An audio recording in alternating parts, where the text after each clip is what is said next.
Big John Studd, in my opinion, is an unsung hero of the 80s World Wrestling Federation. Real name John Minton, WWE Hall of Famer Big John Studd isn't mentioned nearly as much as other superstars of the era by wrestling fans and the WWE itself, and it's a shame. While Big John Studd began working in the 70s, there weren't many guys who matched him in size, something that would change during the mid-80s, but we'll get to that a little later. Back then, Big John Studd was a huge and imposing man who generally worked as a heel during the heyday of his career. When Studd made it to the WWF, he knew that to make big heroes we needed big villains, and John played his part extremely well. And trust me, your memory isn't fuzzy when it comes to Big John Studd. The WWE simply don't talk about him as much as other legends, and therefore he's been kind of put to the back of people's minds. Studd's biggest days occurred before WrestleMania began, and it's a shame that his career began winding down as wrestling in general began exploding in popularity. The one thing John did do though was show us that even big guys could wrestle to a decent standard, paving the way for other big guys of the ring to do the same. So let's give John Minton his fair dues and take a look at the career of Big John Studd. John was born on February 19th, 1948 in Butler, Pennsylvania. He joined the United States Army, serving as a military police officer, and you best believe his huge size seriously helped him keep guys in check.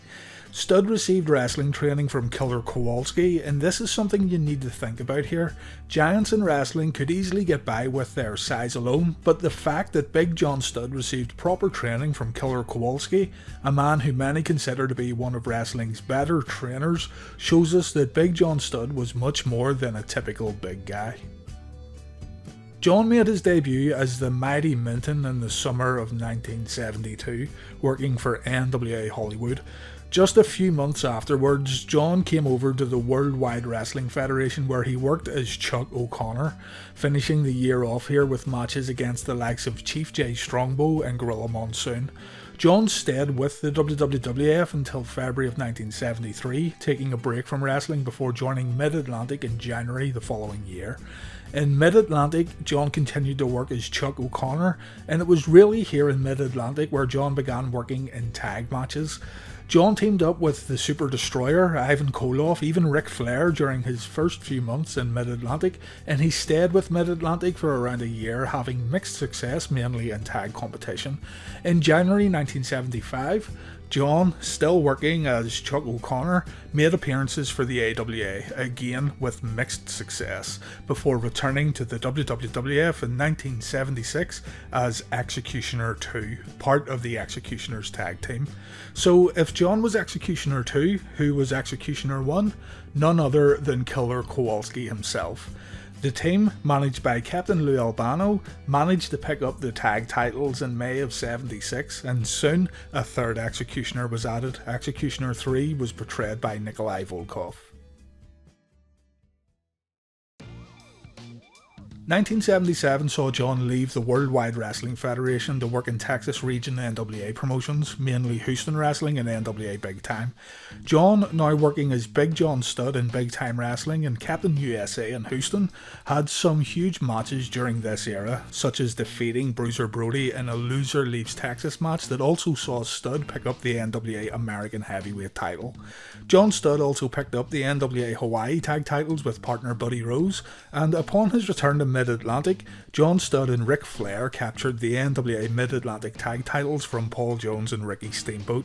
John would stay in Mid-Atlantic until 1980, eventually finding himself back in the AWA, where he ended up getting booked as a dominating big man, getting win after win initially against guys like Dino Bravo and Mad Dog Vachon. Following successful stints in Georgia Championship Wrestling and the CWF, the latter allowing John to have some well-revered matches with Dusty Rhodes, Big John Studd made his way to the WWF in November of 1982 to begin the run that he is most remembered for. While Andre the Giant was working with the WWF during this time, there weren't many other guys who could call themselves giants in the company, especially at the beginning of the 80s. John Studd then came into the company and stood tall over the majority of his opponents, and he was booked to destroy all opposition. Big John Studd was a believable heel. He was big and nasty, and he made quick work of his opponents. Along with his manager Freddie Blassie, Big John Studd was the epitome of a monster heel, even bringing a stretcher with him to ringside for the opponents he would beat up so badly. This of course would lead to championship opportunities where Big John Studd would challenge WWF Golden Boy at the time, Bob Backlund, but the matches would typically end via countout or disqualification. This brings us to the Bodyslam challenge. Classy Freddie Blassie and Big John Studd would state that John could not be bodyslammed. It was an impossible feat that no man could accomplish.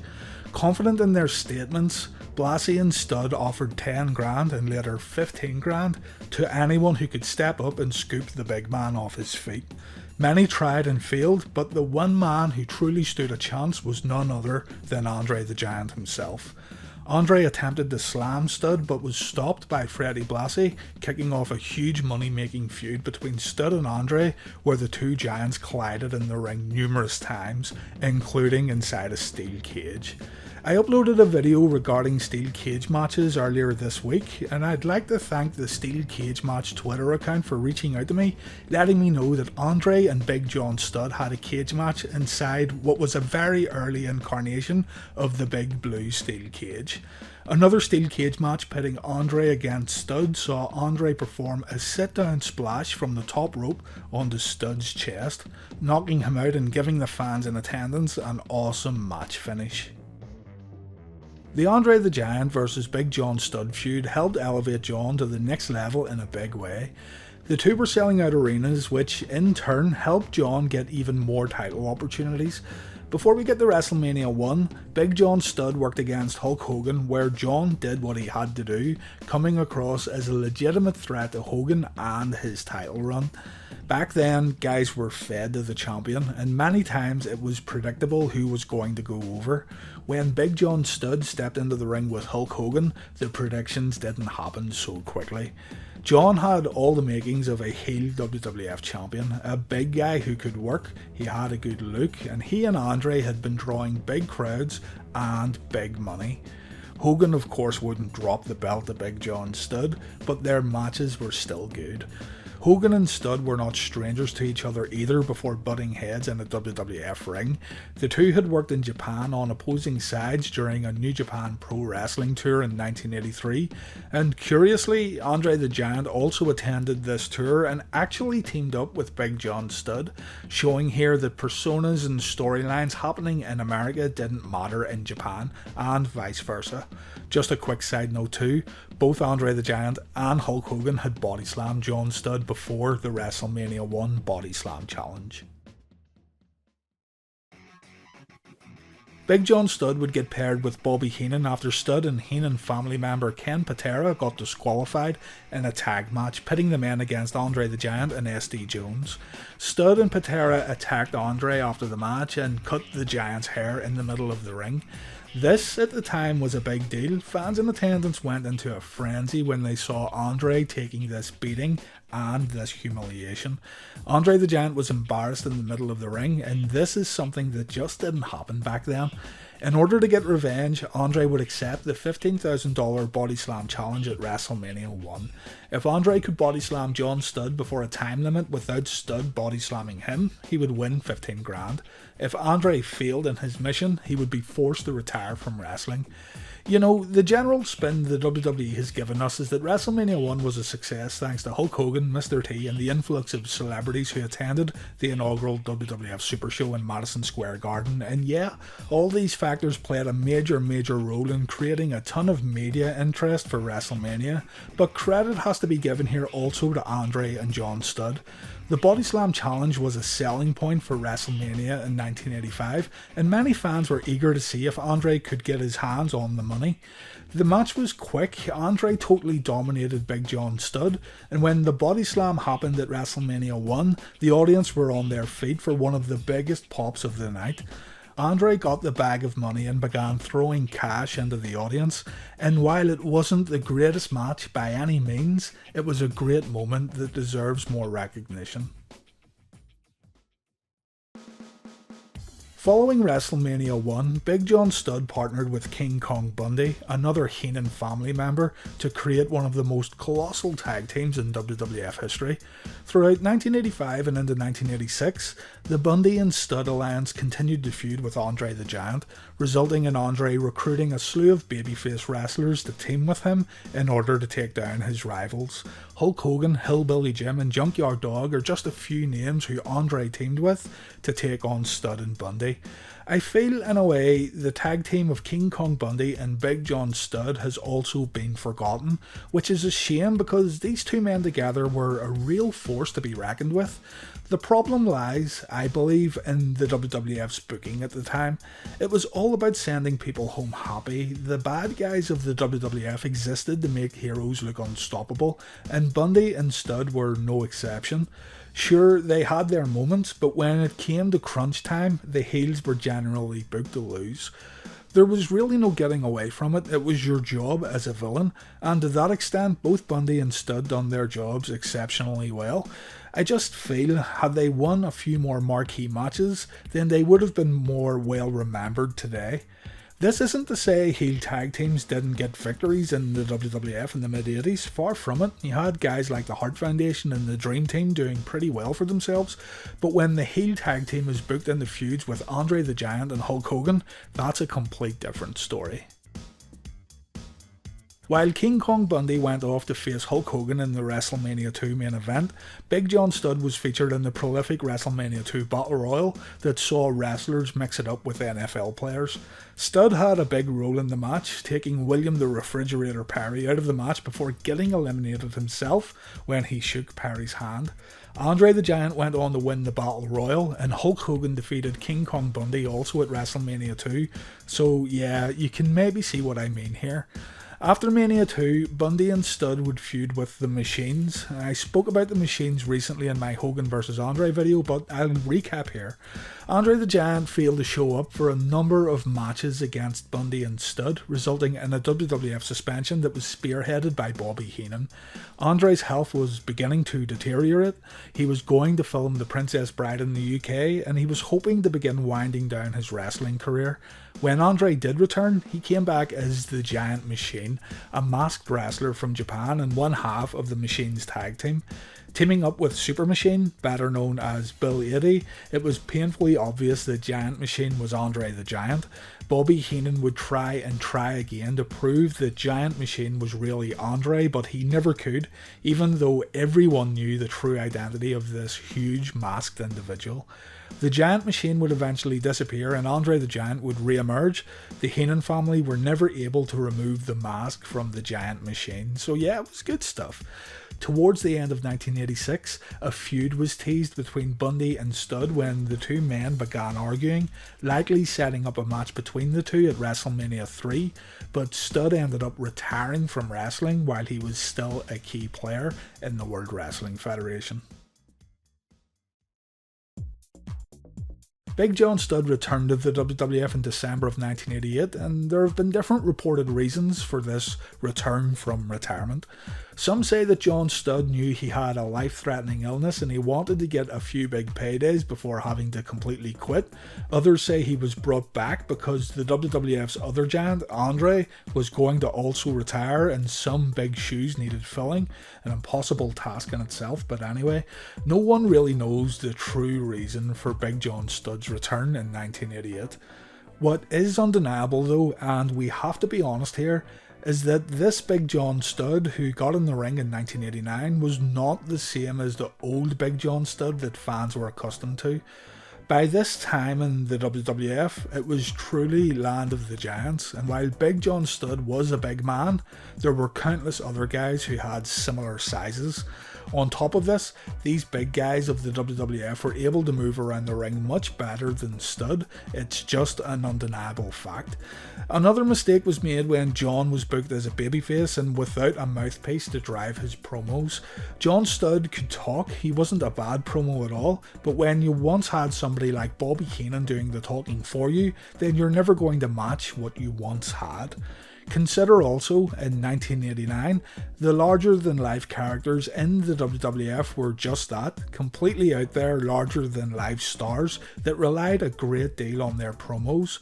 John Studd, in 1989, felt a little dated in this area. Anyway, John was brought back on a Brother Love segment where Bobby Heenan began jumping for joy. He was glad to have John back in the Heenan family. However, John said he would not join forces with Bobby because Andre the Giant, Studd's old arch nemesis, was now also a member of the Heenan family. This led to a babyface turn for John.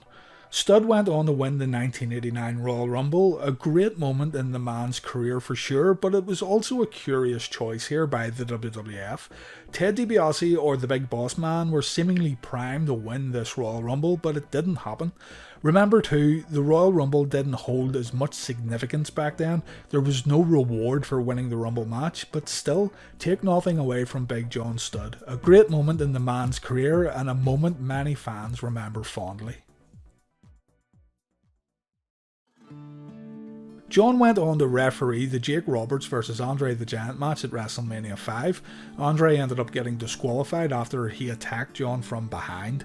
Just a few months later, John Studd had his last WWF match on the 4th of June, leaving the WWF over what he felt were bad payoffs. It's been said he left during a house show, just packing his bags and walking off into the sunset, and it's also been said that Jim Herd wanted to sign Studd to WCW after learning that John walked away from the World Wrestling Federation, but John was tired of the travel that comes along with being a professional wrestler and he called it quits. He would work odd independent shows every now and then up until 1990, but he was pretty much completely finished as a wrestler. Big John Studd passed away in March of 1995 after a long battle with cancer. Close friend superstar Billy Graham said that John would never give up fighting, going through rounds of chemotherapy and even managing to send the cancer into remission at one point. John had Hodgkin's disease, however, an uncommon form of cancer that has an increased risk of developing into another type of cancer in the future. John was first diagnosed in 1993 and in March of 1995, John passed away from liver cancer and Hodgkin's disease. The WWE honoured him with a Hall of Fame induction in 2004.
At the top of this video I said that Big John Studd was an unsung hero of 80s wrestling, and hopefully you'll have a good understanding of why this is.